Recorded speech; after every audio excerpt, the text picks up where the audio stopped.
Hello friends, welcome to my channel. আজ 3 ধরনের unique pakora recipe নিয়ে হাজির হয়ে গেছি, আপনাদের কাছে শেয়ার করবো। তো চলো, দেখলেন এখানে আলু সিদ্ধ করে নিলাম। এরপর সরষের তেল গরম হয়ে গেলে বাদামগুলো ভেজে নিলাম। সেই তেলের মধ্যে গোটা জিরে হাফ চামচ, হিং 1 চুটকি ও পেঁয়াজ কুচানো দিয়ে দিলাম।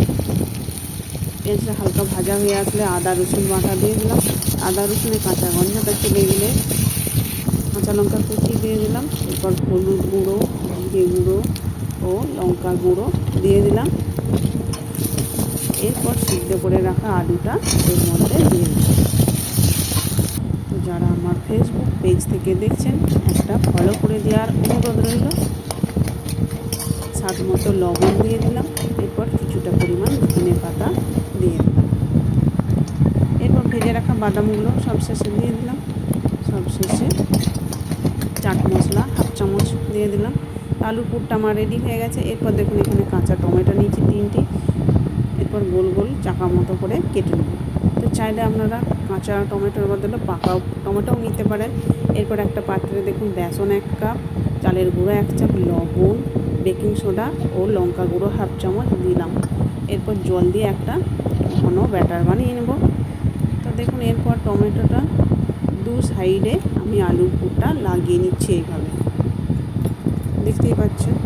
তো আপনাদের বোঝানোর জন্য আরও একটা বা দুটো বানিয়ে দেখিয়ে দিচ্ছি, দেখুন। তো একই পদ্ধতিতে সবগুলোই আমি এইভাবে আলুর পুর লাগিয়ে নেব।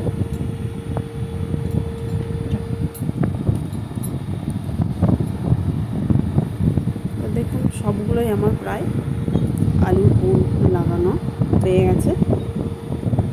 এরপর এটাকে ভাজার জন্য কড়াইতে তেল বসিয়ে দেব।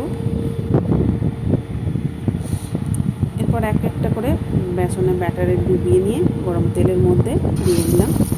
এই অবস্থায় আঁচটা একদম লো টু মিডিয়াম আঁচে রেখে ভাজতে হবে, তা নাহলে কিন্তু ভিতরে টমেটোটা সিদ্ধ হবে না।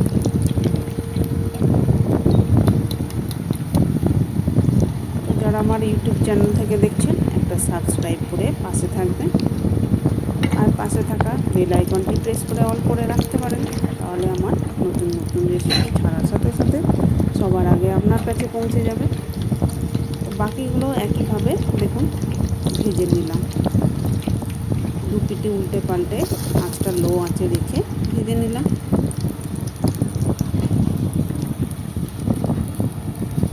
এক ধরনের পকোড়া আমার হয়ে গেল। এরপর দেখুন কাঁচা লঙ্কা মাঝখান থেকে চিড়ে দিয়ে বীজগুলো বার করে দিয়েছি, দেখতেই পাচ্ছেন। এরপর আলুর পুরটা এর মধ্যে একটু একটু করে দেখুন ভরে নিচ্ছি। তো সবগুলোতেই আমার আলুর পুর ভরা হয়ে গেছে। এরপর দেখুন একটা ময়দাকে রুটির মতো বেলে নিচ্ছি। তো এটা শুধু ময়দা নয়, এর মধ্যে বেসন আছে হাফ আর হাফ ময়দা। এরপর রুটির মতো বেলে এরকম লম্বা লম্বা কেটে নিয়েছি, দেখুন। এরপর এইভাবে মুড়ে দিচ্ছি। তো আপনাদের বোঝানোর জন্য আরও একটা দেখিয়ে দিচ্ছি, দেখুন।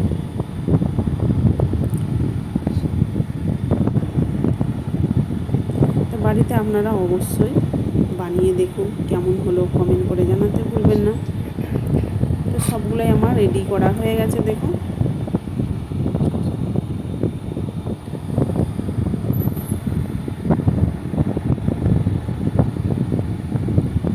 এরপর তেলের মধ্যে দিয়ে ভেজে নেব।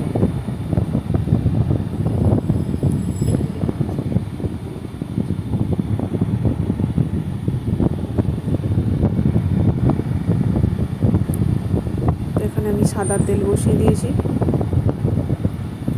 তেল গরম হলে দেখুন একে একে ছেড়ে দিচ্ছি এর মধ্যে।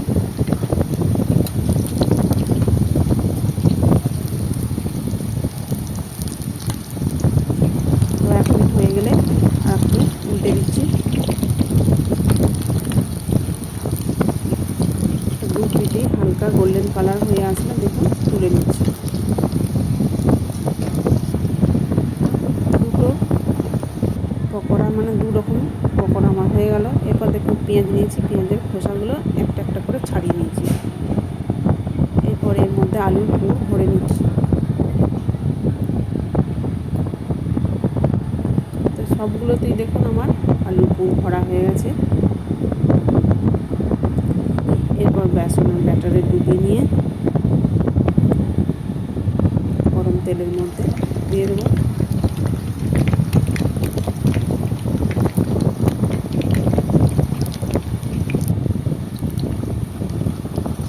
তো এক পিঠ হয়ে আসলে আর এক পিঠ উল্টে দিচ্ছি। দেখুন এই অবস্থায় আঁচটা একদম লো টু মিডিয়াম আঁচে রাখতে হবে। মিডিয়াম আঁচে রেখে সব পকোড়াগুলো এইভাবে ভেজে নেব।